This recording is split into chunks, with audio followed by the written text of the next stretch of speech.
Hi, we greet you all. Hope all are fine by the grace of God. Today, let's learn a poetry. Okay. Poetry title is Lines Written in Early Spring by William Wordsworth. Okay. This poetry is in the 10th standard students Kerala reader. We need to learn. Okay, before learning this poem, we need to know what is meant by poetry. Okay, we know that poetry is a literary work and it is written in lines. Hope you wish to learn poetry. We all, right? Yes. Can you see a definition? We can take from our poet Wordsworth Definition too. According to William Wordsworth, poetry is a spontaneous overflow of powerful feelings. It takes its origin from emotions recollected in tranquility. According to Wordsworth, poetry is the spontaneous overflow of powerful feelings. It takes its origin from emotions recollected in tranquility. And one more quote we can take from Coleridge, Samuel Taylor Coleridge. According to him, poetry is the best words in the best order. He said about prose, words in their best order, but he said about poetry, the best words in the best order. Best words in the best order. So we can make our own definition too. Can you? My humble words, I believe poetry is one of the most beautiful ornaments of language. It's my humble word. Poetry is one of the beautiful ornaments of language. I just compare language is just like a bride and it wears too much of beautiful ornaments, and poetry is one of the most beautiful ornaments of that bride language. Okay. Then let's move to why should we learn poetry? What are the advantages? My dear children, when we learn poetry, we can develop our imagination. It helps us to develop our imaginary power. Also help us to develop our vocabulary, increasing vocabulary. It helps us to learn many words.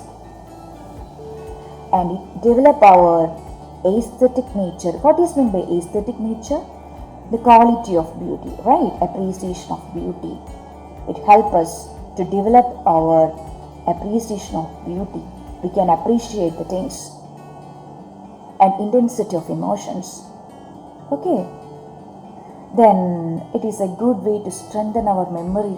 While reading poetry, we can recite many times. It will help us to strengthen our memory. Okay, it will feed it in our mind. We will not forget that. Okay. And also promote our cognitive development. Okay, our thinking capacity will develop. And when we learn poetry, other things we can acquaint with poetic devices like imagery, simile, metaphor, assonance, alliteration, etc. Okay, so we have lots of advantages when we learn poetry. Okay. Now let's come to our title poetry, Lines Written in Early Spring. Okay, let's go to the profile first.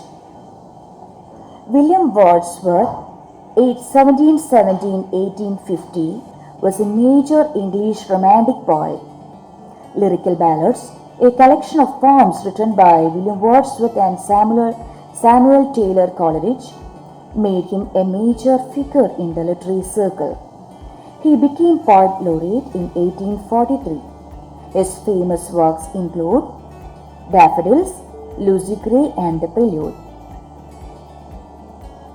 In simple, ordinary language, Wordsworth presents nature as an antidote to the corrupting influence of society. He is known as the poet of nature. So it is his profile. Okay, we have heard a lot about William Wordsworth. He was born on April 7 in 1770 in Cockermouth, UK. Okay, he was born on April 7th April 1770 in Cockermouth, UK, and died on the same month, 23rd April 1850 in Rydalmount, UK. Then what happened? Then what's it? Lyrical Ballads, a collection of poems written by William Wordsworth and Samuel Taylor Coleridge, made him a major figure in the literary circle. That is Lyrical Ballads with a few other poems. It's a collection of poems by Wordsworth and Coleridge. First published in 1798 and generally considered to have marked the beginning of the English Romantic movement in literature. Okay, my dear children, you got it? Then he became poet laureate in 1843. His famous works include Daffodils, Lucy Gray, and The Prelude. Three depicted here, three are mentioned here, but he has written around 387 poems during his lifetime. It's an estimation. He has written 387 poems during his lifetime. In simple, ordinary language, Wordsworth presents nature as an antidote to the corrupting influence of society. In simple language, Wordsworth used to write about nature to reduce the corrupting influence of society. Antidote means to counteract something, that is, we can say we are using laughter is a good counteract to reduce stress, like laughter is a good antidote to stress. That is, when we can use laughter. When we smile, it will reduce the stress. Okay, it is something we are using for counteract something. Okay, it is an antidote. Wordsworth presents nature as an antidote to the corrupting influence of society. He is known as the poet of nature. P.B. Shelley called him as a poet of nature. Okay, he also called himself as a worshipper of nature. P.B. Shelley called him poet of nature. He too called himself as a worshipper of nature. He had a strong faith that nature could enlighten the goodness and universal brotherhood of human being. It's his firm faith, it's his firm belief that nature have the capacity to enlighten the goodness and brotherhood of human being. That's why he used nature as an antidote to reduce the corrupting influence of society. Okay, he is known as the poet of nature. He himself called as a worshipper of nature. So that's the poet's profile. So let's move to the topic. Lines written in early spring. In the beginning part, we can see something written regarding happiness. Let's go through that. Humankind is always in search of happiness that is far beyond its reach. What is the secret of happiness? Read the poem Lines Written in Early Spring by William Wordsworth and discover how he unfolds a world of beauty and happiness. Okay, what? Humankind is always in search of happiness. We know that human beings are they need to happy always, including us, right? Okay, they need to happy. They are seeking happiness all the time. That is far beyond its reach, but it is not an easy thing to reach. Okay, it is not an easy thing to reach. We can't take happiness easily. What is the secret of happiness?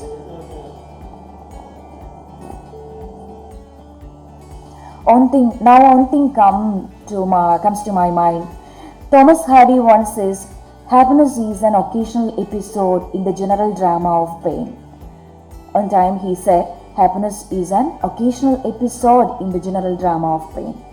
But one thing, my dear children, we can maintain happiness through our actions. Keeping good values always. If we are keeping good values with us, it will provide a positive vibe, and that vibes leads to heavenly peace, then we'll get utmost happiness. Here, our poet William Wordsworth unfolds a world of beauty and happiness through his beautiful poem lines written in early spring.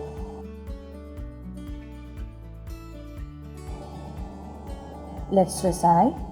I heard 1,000 blended notes, while in a grove I sate reclined, in that sweet mood when pleasant thoughts bring sad thoughts to the mind. To her fair works did nature link the human soul, that through me ran, and much it grieved my heart to think what man has made of man. Through primrose tufts, in that green bower, the periwinkle trailed its threads, and 'tis my fate that every flower enjoys the air it breathes. The birds around me hopped and played, their thoughts I cannot measure, but the least motion which they made, it seemed a thrill of pleasure. The budding twigs spread out their fan to catch the breezy air, and I must do all I can that there was pleasure there.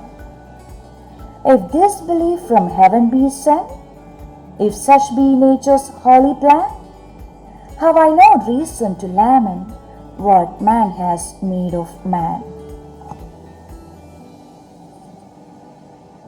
My dear children, look at this poem. This poem consists of 6 stanzas, and each stanza consists of 4 lines. It's called quatrains. Quatrain means stanza consists of 4 lines. You know, my dear, I hope you have heard that our poet Wordsworth was an ardent walker. Ardent walker means he was interested in walking, was really passionate for that, and often composed his poems on the move, or wrote them about the scenes of nature that he seen directly. He wrote this poem too on a walk near his village of Alfred. So let's go to the lines in detail. Let's go to the first stanza in detail. Okay, my dear children, are you ready? Let's recite. I heard 1,000 blended notes, while in a grove I sate reclined, in that sweet mood when pleasant thoughts bring sad thoughts to the mind. So in the first stanza, we can get from the lines, he was sitting, our poet William Wordsworth was sitting in a garden and relaxed. Okay, grove means garden, and that time he heard 1,000 blended notes. Blended notes means he heard mixture of musics, 1,000 mixture of musics from nature. Notes means music. Okay, so my dear children, he was sitting in a garden and listened and heard a blended 1,000 blended notes, 1,000 different notes, 1,000 mixture of notes. And the poet got relaxed because of hearing the beautiful notes. My dear children, we can imagine that the music, different sounds made by different birds. The voice, the notes made by birds. It was songs of birds. That's the beautiful creation of God for nature. That time, our poet was so happy. He was in a sweet mood. and pleasant thoughts came into his mind because of the musics from nature. There were different type of musics and its beauty and its seamless existence. At the same time, sad thoughts came into his mind too. What's the reason? Why he gets so sad? Let's in the second stanza we can learn that we'll be understand why he got sad thoughts with pleasant thoughts. Okay.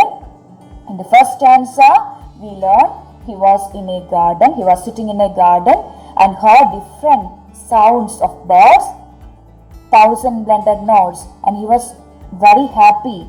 He was in a good mood. He was in a sweet mood, and he was so happy. Pleasant thoughts came into his mind. At the same time, sad thoughts came into his mind.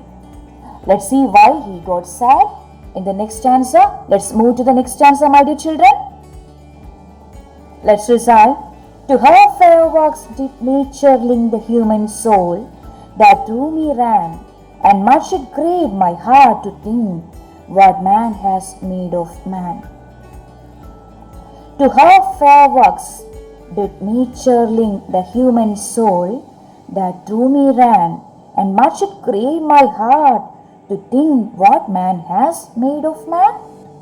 My dear, in the second stanza, in the second quatrain, the poet takes a moment to state that nature is linked to humanity through the very idea of soul.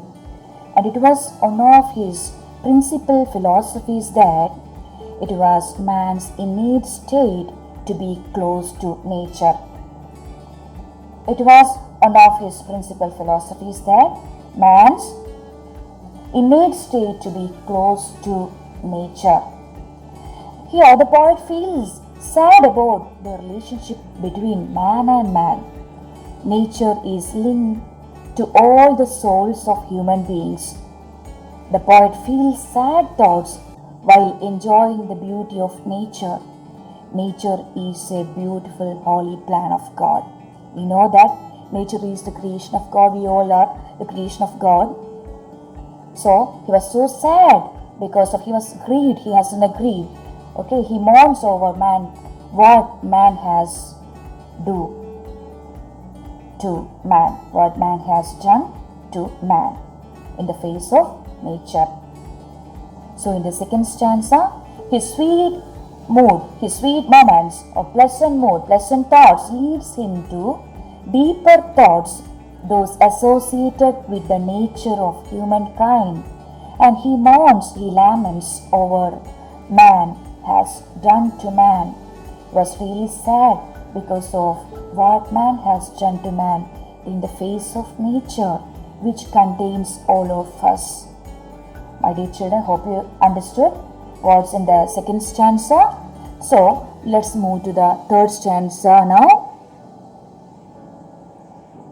Through primrose tufts in that green bower, the periwinkle trail its threads, and 'tis my fate that every flower enjoys the air it breathes.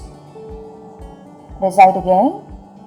Through primrose tufts in that green bower, the periwinkle trail its threads, and 'tis my fate that every flower enjoys the air it breathes.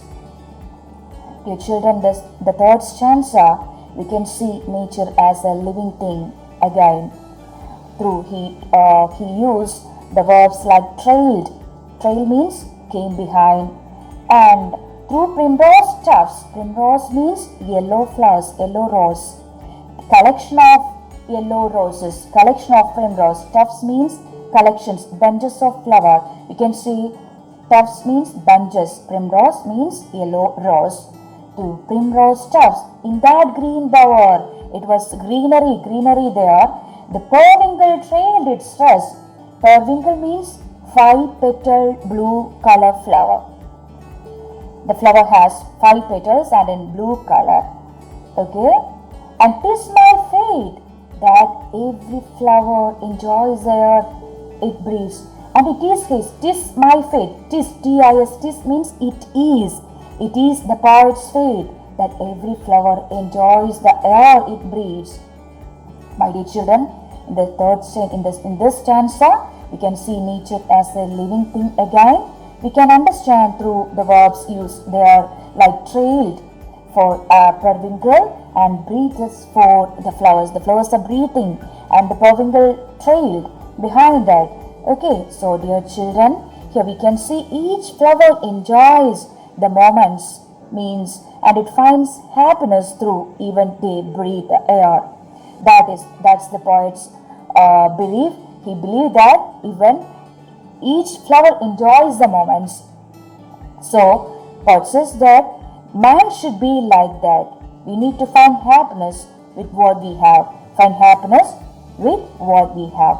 It's his desire about man. We should be like that flowers. That means we should learn from nature and find happiness with what we have. So, my dear children, we have detailed 3 stanzas today. Let's recite again. I heard 1,000 blended notes, while in a grove I sate recline, in that sweet mood when pleasant thoughts bring sad thoughts to the mind. In the first stanza, the poet was sitting in a garden, and he was relaxed there, and he heard 1,000 blended notes, 1,000 different sounds. It was from birds. Okay, obviously it was from birds. It's a beautiful creation of God. And in that sweet moment, when pleasant thoughts bring sad thoughts to the mind, he was very happy because of the beauty of nature and its seamless existence. And at the same moment, he got sad again. At the same moment, bring sad thoughts to his mind. At the same time, he aroused sad thoughts into his mind. I heard 1,000 blended notes, while in a grove I sate reclined, in the sweet mood when pleasant thoughts bring sad thoughts to the mind. Blended means mixture, notes means music. Okay, my dear children, grove, here grove means garden. Sate, S-A-T, sate means sat. He was sat there. Okay, recline means relax. Okay, in that sweet moment when pleasant thoughts bring sad thoughts to the mind. In the second stanza, second quatrain, to her fair works did nature lean, the human soul that through me ran, and much it grieved my heart to think what man has made of man. In this we can learn that his sweet mood, his pleasant thoughts leads him to deeper thoughts, those associated with the nature of humankind. And he laments, he cried over, he was sad over man has done to man in the face of nature which contain all of us. To her fair works here means Mother Nature's work to us, Mother Nature's love towards human being. Okay, my dear children. In the third quatrain, through primrose stars, in that green bough, the periwinkle trailed its reds, and 'tis my fate that every flower enjoys the air it breathes. Here we can see nature as a living thing. He specified, he compared nature as a living thing through the verbs depicted there, trailed and breathes. Okay, trail means clean behind, like, and breathes. Flowers are breathing. Okay, so we can understand through these words that periwinkle, trail for a periwinkle and breathes for flowers. Periwinkle means 5-petal flowers, 5-petal blue flower, and primrose means yellow roses, plus primrose, bunches of primrose. Okay, so dear children, we can see each flower enjoys the moments. They are enjoying their situations. We need to be like that. Poet says man should be like that. It is his fate. It was his fate in the poetry. He said, each flower enjoys the moments. It finds happiness through even they breathe the air. Man should be like that. We need to find happiness with what we have. I think you got this, my dear children. So we detailed 3 stanza, 3 quatrains today. Hope you just understood. My dear children, we can learn the remaining quatrains in the next section. Till then, bye-bye. Thank you.